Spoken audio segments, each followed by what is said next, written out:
Piala Dunia 2026 sudah dimulai sejak 11 Juni.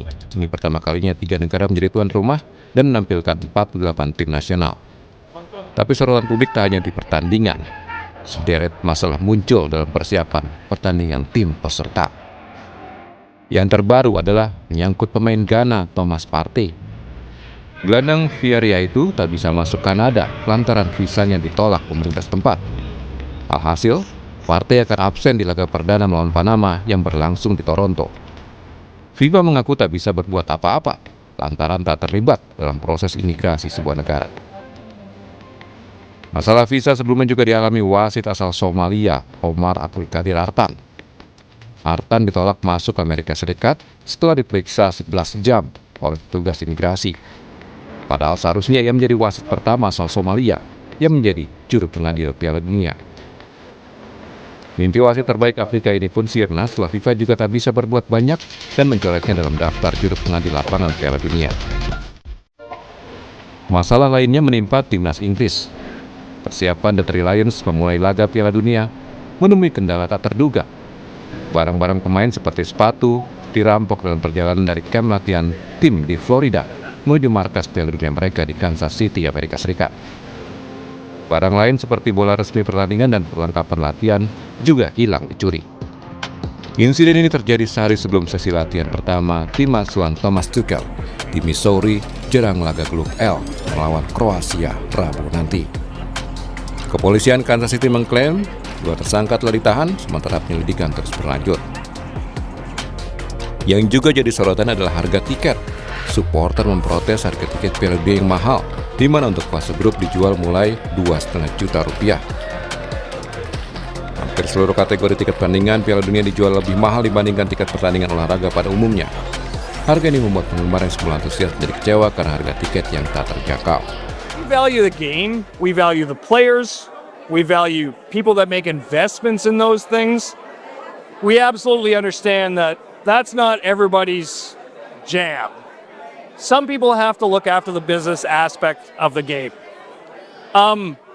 It feels like the business aspect of the game has taken precedent over every other aspect of the game in the lead up to this World Cup.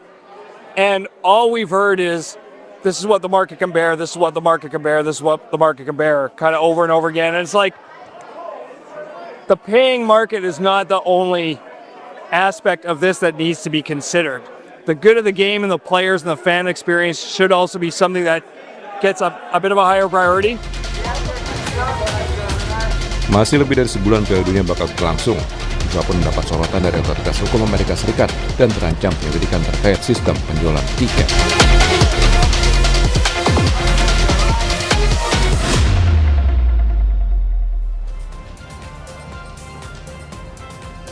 Tiga hari Piala Dunia berlangsung, sederet masalah belum bisa diatasi. Salah satunya kembali terulang soal visa pemain yang ditolak masuk di kota penyelenggara Piala Dunia dan tim Inggris yang juga sempat kemalingan.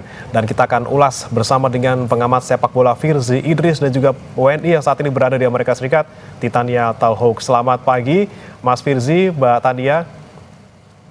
Hai. Selamat pagi, Bram. Selamat pagi, Mbak Tania. Ya, selamat malam untuk Mbak Tania di Amerika Serikat ya. Saya mau ke Mas Firzi dulu. Mas Firzi, ya ini masalah di Piala Dunia di Amerika Serikat sepertinya mencuat terus gitu ya, terutama soal visa. Oke lah, visa buat supporter ataupun warga negara luar Amerika yang ingin masuk sulit gitu ya. Tapi ini soalnya ada pemain sama wasit ini yang bisa ditolak. Ini sebenarnya memang tidak ada antisipasi kah dari FIFA yang membackup mereka yang bertanggung jawab ataupun yang memang berkepentingan untuk pertandingan, seperti apa sih Mas? Ya, setiap Piala Dunia pasti ada tantangannya, pasti ada ujiannya. Tapi menurut saya ini pertama kalinya ya dibandingkan dengan Piala Dunia Qatar, Rusia yang dulu dapat banyak cercaan dan sorotan juga dari media-media Barat. Tapi di sana pun nggak pernah ada tuh yang namanya wasit ditolak masuk, Ketua Federasi Palestina juga sekarang ditolak masuk, 15 anggota delegasi Iran juga ditolak masuk ya. Ini ditolak masuk ya. Sebenarnya kayak si wasit Somalia itu kan visanya udah ada ya. Jadi bukan ditolak visa, tapi dia udah ada, udah di clearance sebenarnya dari embassy di sana. Tapi habis itu ketika dia akan datang, ya itu tadi udah disebutkan diperiksa belasan jam. Ini pengalaman yang sangat gak enak ya. Aiman Hussein juga strikernya Irak. 12 jam dia bilang di bandara juga dicek, di vet, terus habis itu HP-nya dibuka-buka, habis itu untung dia masih bisa masuk si Hussein, tapi yang lain-lain bahkan fotografernya timnas Irak itu juga tidak bisa masuk. Jadi ini adalah masalah yang sangat serius yang sebenarnya Presiden FIFA Gianni Infantino dulu udah bilang bahwa semua akan bisa diterima di Kanada, Meksiko, Amerika Serikat, tapi sekarang yang terjadi adalah kebalikannya. Ini belum ngomongin jatah tiket yang 8% dari dari supporter timnas Iran juga akhirnya ditolak. Nah, ini yang menciptakan banyak serangkaian berita buruk lah terkait turnamen yang menurut saya ya layak dilayangkan ke Amerika Serikat ya. Gimana kondisinya kalau ini dibalik, misalnya ini Piala Dunia bergulir di Afrika terjadi kayak gini, ini bagaimana terjadi kalau misalnya ada di Qatar seperti ini, di Rusia seperti ini, pasti media barat udah sangat-sangat menyerang. Jadi ya ini adalah suatu situasi yang yang sangat disayangkan lah di Piala Dunia ini, Mas Bem. Kemudian kalau Anda melihat ini masalahnya sebenarnya di tuan rumahnya atau tadi Mas, sebenarnya koordinasi antara FIFA dan juga negara-negara tuan rumah yang mungkin kurang baik ataupun kurang bisa mengantisipasi hal-hal yang mungkin terjadi? Ya ini sih di tuan rumah ya, karena FIFA udah berulang kali menegaskan bahwa mereka menjamin partisipasi setiap anggota, partisipasi ofisial, partisipasi wasit. Dan kita tahu Infantino udah berulang kali menempel ke Donald Trump, berulang kali mencoba mendapatkan good grace dari dia, berulang kali main ke Gedung Putih sampai mengizinkan Donald Trump naik ke panggung di Club World Cup Final kemarin untuk mengangkat trofi dengan harapan semua akan berjalan mulus untuk Piala Dunia ini. Tapi ujung-ujungnya ketika dilarang kehadiran beberapa official, wasit dan lain-lain itu, Infantino sekarang ngomongnya kita tidak bisa mengontrol semua, terkadang itu bagus untuk chill, untuk relax, tapi ya nyatanya ya itu yang terjadi sekarang dan itu yang harus dialami oleh kejadian-kejadian tak mengenakan oleh para official tim tadi, Mas Brem. Oke, baik. Saya ke Mbak Tania. Mbak Tania sebagai warga negara Indonesia di Amerika Serikat, Anda merasanya seperti apa sih antusiasmenya ataupun mungkin euforianya gitu? Apakah sebesar itukah warga negara Amerika Serikat maupun warga negara Indonesia yang ada di sana untuk Piala Dunia kali ini? Sebenarnya sih seperti kita ketahui ya, memang Amerika itu identik dengan American football, soccer atau football buat kita bilangnya itu bukan sesuatu hal yang yang umum lah gitu. Tapi memang karena adanya Piala Dunia dan di sini kita jadi tuan rumah, saya rasa perlahan yang tadinya kita jadi tuan rumah Piala Dunia gitu, tapi semakin kesini, apalagi terlebih kemarin US menang melawan Paraguay gitu ya, mulai sepertinya terlihat hype-nya makin wah gitu, kita ada di Piala Dunia gitu, lebih seperti itu sih, bukan antusiasme yang seperti kita bayangkan di negara lain gitu. Tapi kalau antusiasnya tapi berbeda. Antusiasme berbeda karena kemarin menang gitu ya melawan Paraguay. Tapi kalau Mbak Tania melihat gitu soal persoalan imigrasi gitu, untuk di Amerika Serikat sendiri memang kalau ada pengamatan selama tinggal di sana, ini sering menjadi masalah gitu Mbak. Tidak hanya soal Piala Dunia ini, mungkin misalnya untuk warga negara lain yang kemudian untuk masuk ke Amerika Serikat, memang sesusah itukah? Sebenarnya sih ini isu yang menurut saya sangat-sangat sensitif ya. Memang ada hal-hal yang kita nggak tahu sebenarnya apa yang terjadi. Cuman memang terkadang ada isu yang dibawa, tapi kebenarannya kita perlu recheck lagi seperti itu. Buat saya sih sebagai warga negara dimanapun saya berada, saya merasa seharusnya walaupun seperti saya misalnya di Indonesia dan saya jadi warga negara Indonesia, kita juga nggak mau ada orang sembarangan masuk dan ngacak-ngacak negara kita gitu. Saya rasa sama seperti pemikiran di sini juga seperti itu. Tapi memang balik lagi susah ya kalau mau ngomong, itu lebih ke internal negara, imigrasi dan kebijakan mereka gitu. Oke, baik. Saya kembali ke Mas Firzi. Mas Firzi, soal masuknya tim maupun wasit gitu, memang banyak kemarin kemudian insidennya gitu. Tapi kalau kita lihat tidak hanya soal itu, kemarin juga sempat ada kasus timnas Inggris itu sempat kemalingan gitu ya.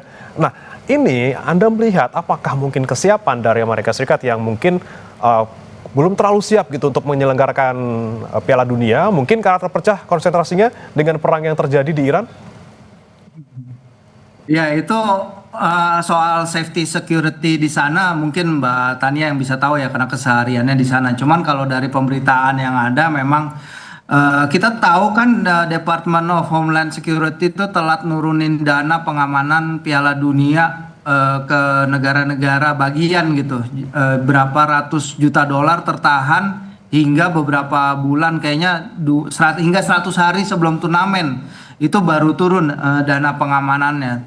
Selain itu pun Amerika Serikat kan negara yang sangat-sangat luas ya, bahkan mungkin pengamanan turnamen itu juga nggak menjangkau semuanya. Kalau lewat dalam koridor yang telah ditetapkan mungkin semua aman dan lain-lain, walaupun kemarin juga ditemukan adanya mayat di dalam van ya yang udah busuk di dekat markas latihannya Iran gitu. Jadi ada-ada aja gini hal-hal seperti itu yang membuat menjadi faktor isu keamanan terutama di Meksiko. Tadinya kita takut Meksiko dengan perang kartelnya sebelum turnamen mulai, tapi kemudian ada perang Iran dan lain-lain.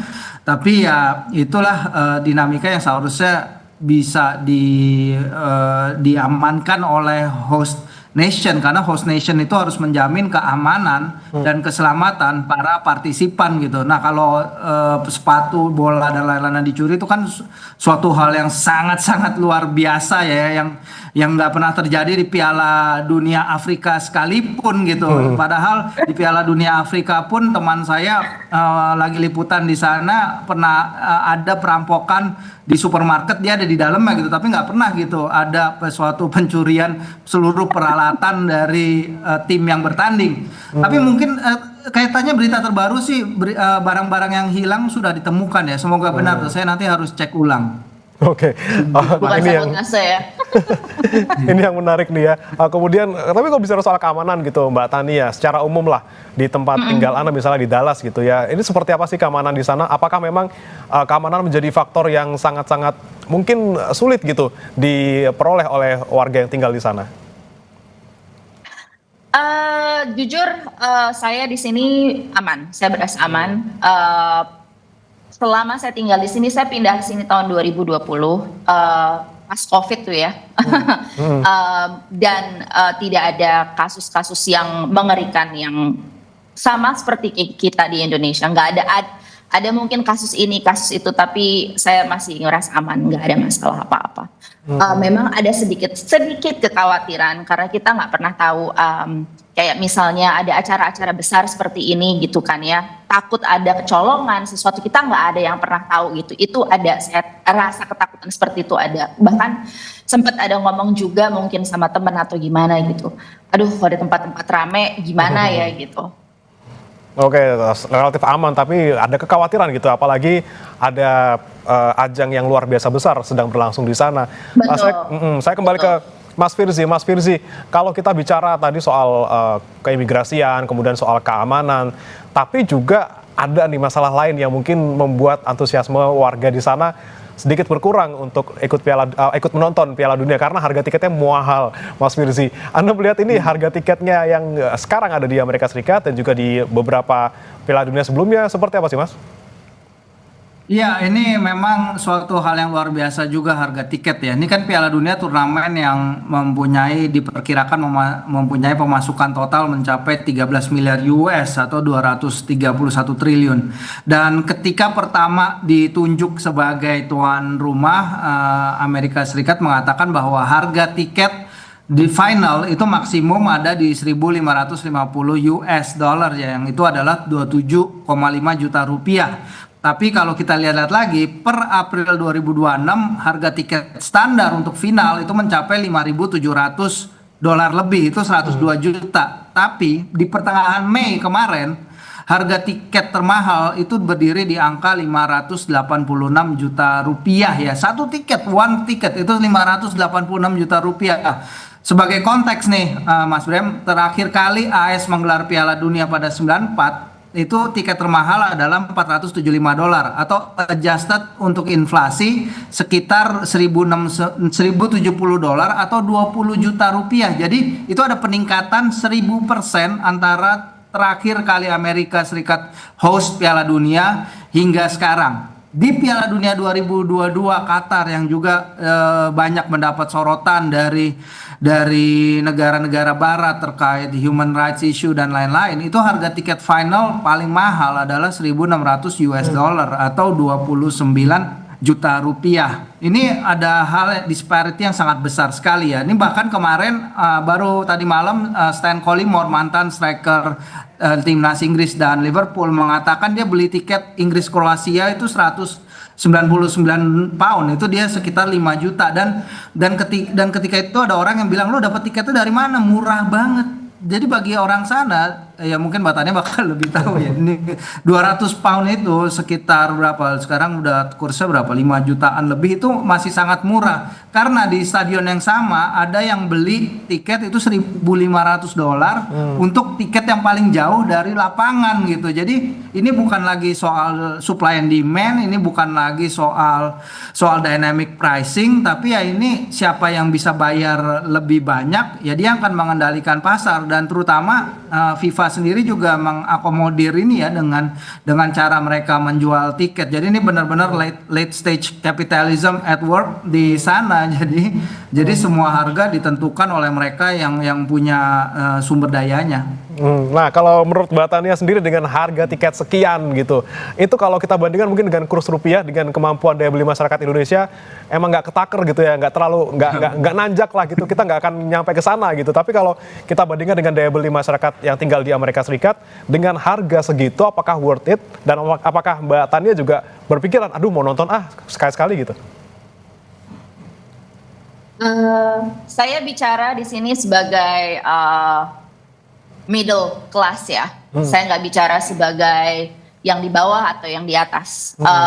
Kita ngomong yang sebagai middle, karena rata-rata pasti di sini kita tahu orang-orang di sini rata-rata adalah middle class. Buat saya mahal. Buat saya masih mahal karena saya ada dengar sih waktu awal-awal memang FIFA menjual seharga kurang lebih 60 dolar, yang which is reasonable, termasuk murah begitu ya. Cuma tampaknya ini hanya bisa diakses untuk kalangan tertentu aja gitu, nggak bisa buat semua orang gitu. Saya cek lagi harga yang paling murah terakhir itu beberapa hari yang lalu itu sekitar 700 sampai 800 dolar, tapi itu juga posisinya yang udah jauh di sana gitu. Dan itu buat saya pribadi 800 dolar 2 kali gitu saya bisa beli tiket ke Indonesia, atau mungkin saya lebih baik nonton di Meksiko. Ngerti kan? Jadi itu ini saya juga bicara sama teman-teman kantor saya juga yang bekerja di sini begitu, mereka orang-orang sini. Saya tanya, penggemar bola juga kebetulan, mau nonton nggak, saya tanya gitu. Di rumah aja lah, dia bilang, paling kalau mau seru-seruan nobar gratis, dia bilang gitu. Jadi ya saya kurang tahu juga, ada beberapa pertandingan yang saya perhatikan juga memang ada kosong ya, ada beberapa posisi kursi kosong ya. Jadi saya nggak tahu sih apa alasannya, tapi saya rasa salah satu alasannya adalah ya harga, salah satu, mungkin ada faktor lain seperti kesulitan mungkin untuk datang ke sini untuk yang dari internasional gitu. Mungkin mereka satu udah mikirin harga tiket, mikirin harga hotel, mikirin yang lain-lain dan sebagainya. Itu kayaknya terlalu banyak yang harus dikeluarkan gitu. Oke. Nah, selain soal harga nih Mbak Tania, kalau menurut pandangan Anda mungkin sebagai warga negara Indonesia yang tinggal di sana atau mungkin juga sebagai penduduk di Amerika Serikat gitu, bagaimana sih melihat Amerika Serikat sebagai tuan rumah kali ini dengan mungkin berbagai macam masalah yang terjadi dan juga mungkin juga antusiasme yang ada di sana, seperti apa sejauh ini Amerika Serikat untuk menyelenggarakan Piala Dunia?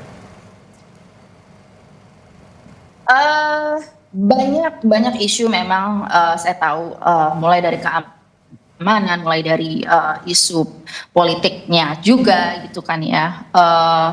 Saya agak bingung sih sebenarnya, berbeda dari tahun-tahun sebelumnya. Memang saya juga memperhatikan Piala Dunia di tempat lain. Waktu itu saya juga posisinya di Indonesia gitu.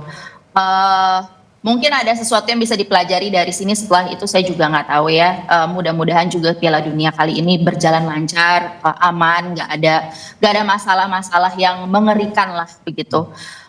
Mudah-mudahan dari Amerika sendiri ya, saya berharap mungkin lebih ke ada sedikit lebih koordinasi lah mungkin dengan FIFA ke depannya, negara apapun itu. Baiknya bagaimana dicari jalan keluarnya, jangan sampai seperti yang terjadi kayak misalnya udah punya visa mau berangkat terus harusnya dari awal dong, oke, nggak bisa atau gimana gitu. Jadi jangan, ya supaya jadi lancar aja kondisinya gitu.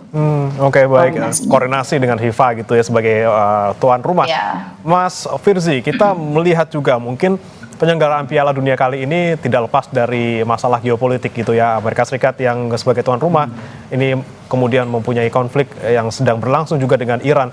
Dengan yang terjadi saat ini, seberapa jauh ini kemudian mempengaruhi kesuksesan Piala Dunia kali ini di Amerika Serikat terutama?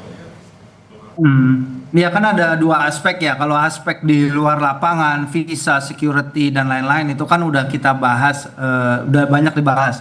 Cuman yang kita lagi saksikan dan akan kita saksikan kan adalah kualitas dari pertandingan yang disajikan.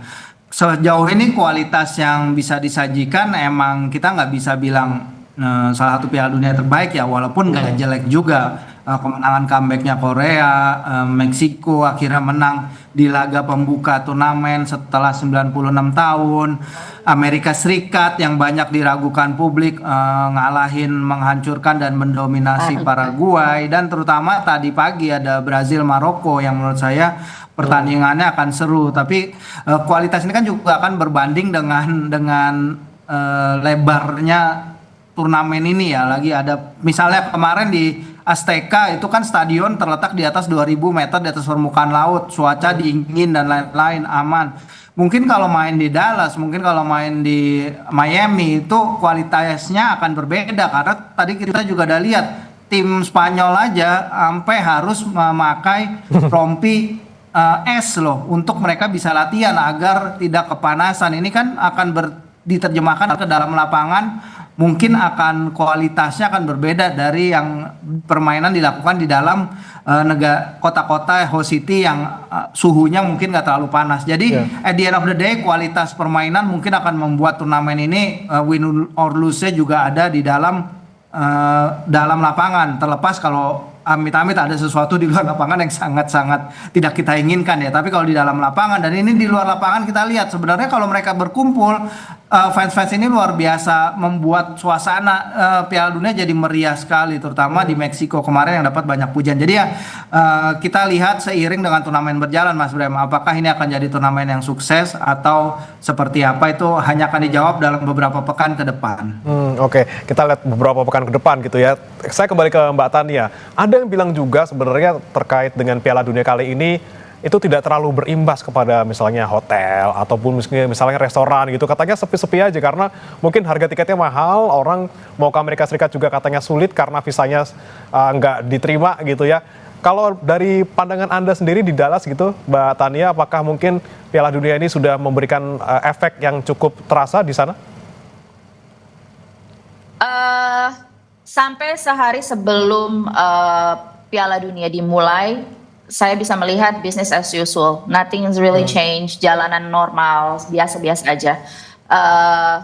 Memang seperti saya pernah bilang juga ada di beberapa titik yang memang dikhususkan untuk fan festival gitu. Jadi Mungkin juga ini sebagai bentuk dari sistem keamanan yang mereka lakukan supaya tidak sulit untuk diatur gitu ya. Jadi memang fan festival ada tempatnya, nobar ada tempatnya. Jadi memang semua ada tempatnya masing-masing. Baru kemarin itu mulai terlihat ramai sih.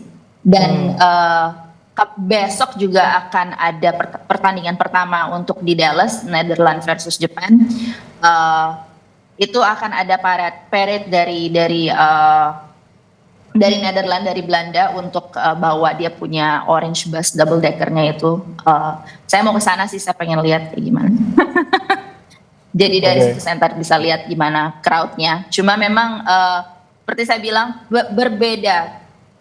Biasanya di sini berbeda. Bukan tidak ada antusias hanya berbeda, bentuknya berbeda. Seperti komunitas internasional, komunitas Latin di sini juga banyak. Jadi kalau tidak ada antusias, nggak mungkin gitu. Oke. Antusiasme lagi-lagi berbeda gitu ya bentuknya. Saya kembali ke Mas Firzi. Mas Firzi, kalau kita mungkin saya tidak bisa menggeneralisasi dan belum punya data lengkapnya, tapi kalau kita lihat sepertinya kalau di Kanada maupun di Meksiko ini sepertinya jarang kita dengar ada masalah-masalah penyelenggaraan Piala Dunia dibandingkan dengan Amerika Serikat. Anda melihatnya seperti apa perbandingan antara tiga negara ini sebagai tuan rumah? Iya, yang paling adem ayem memang Kanada ya. Kayaknya nggak ada berita buruk sedikit pun. Kecuali yang pas ketika Kongres FIFA di Vancouver itu yang Presiden Federasi Iran nggak bisa masuk karena dia dulu anggota Garda Revolusinya Iran ya. Tapi kan di Iran itu kalau nggak salah semua orang tuh mungkin wajib 1 tahun apa 2 tahun gitu wajib militer sama Garda Revolusi. Jadi mungkin memang bagi sebagian besar juga akan ada kesulitan nih kalau dikaitkan semua dengan Garda Revolusi yang masuk dalam daftar teroris organization di sana ya. Ya kalau sejauh ini dari yang kita lihat di upacara pembuka at least tidak ada pemberitaan negatif ya.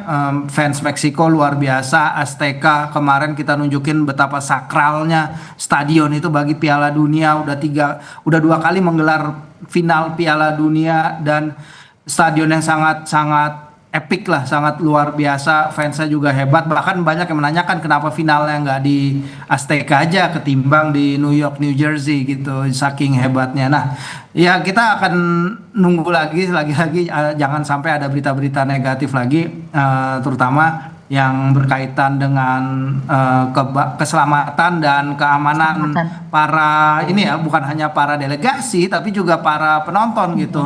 Dan kita akan seharusnya dan memang sudah seharusnya sepak bola yang jadi sajian utama di setiap Piala Dunia, Mas. Jangan lagi membahas safety and security terlalu banyak ke depannya, semoga.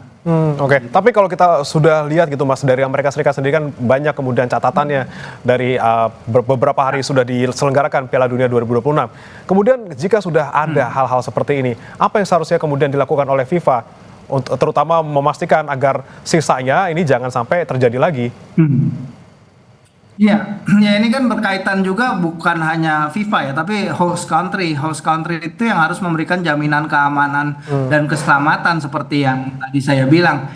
Dan ini seharusnya blanket kepada siapapun, tim peserta, delegasi, penonton, dan lain-lain, itu udah harus jadi jaminan. Ketika saya liputan ke Piala Dunia Rusia juga banyak yang bilang keamanan para supporter tidak terjamin di sana dan lain-lain. Tapi itu absolutely salah satu turnamen terbaik yang pernah saya liput gitu, dari aspek kenyamanan peserta, dari aspek seperti ini aja gampangnya, untuk angkutan umum gratis saja di sana disediakan. Bahkan di Piala Dunia Rusia itu ada tiket antar kereta yang gratis, antar kota yang gratis bagi supporter yang punya tiket pertandingan. Jadi misalnya Moskow ke Saint Petersburg itu adalah perjalanan 6 jam 7 jam naik kereta, tapi gratis untuk mereka yang punya tiket. Dan emang nggak banyak slotnya tapi ada, dan ini yang mungkin sejauh ini masih belum bisa diterapkan di Amerika ya. Bahkan kereta antar dalam kota aja ke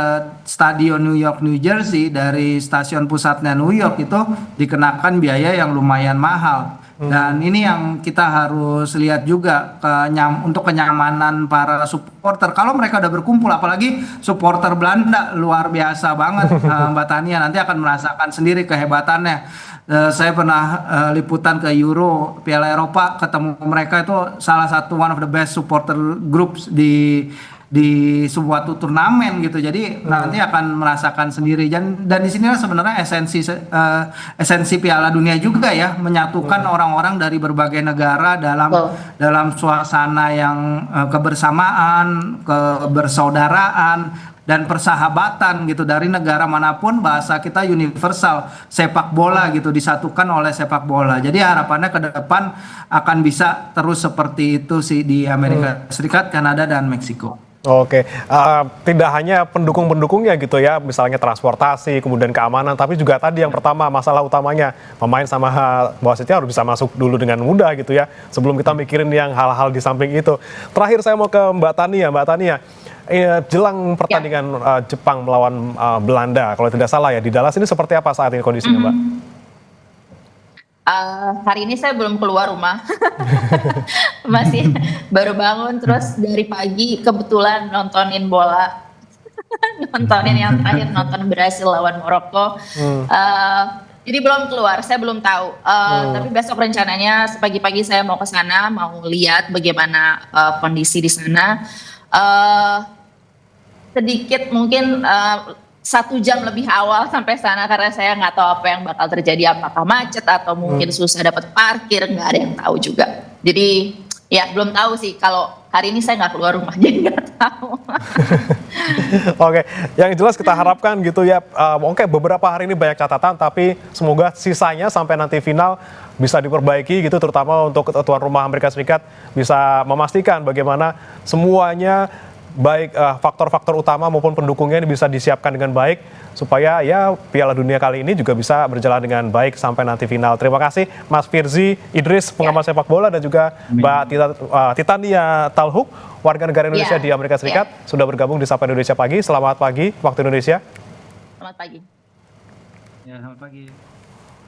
Jangan beranjak saudara, Sapa Indonesia Pagi masih akan kembali dengan informasi lainnya usai jeda berikut, di mana tornado menerjang Amerika Serikat, merusak rumah dan bangunan di Illinois.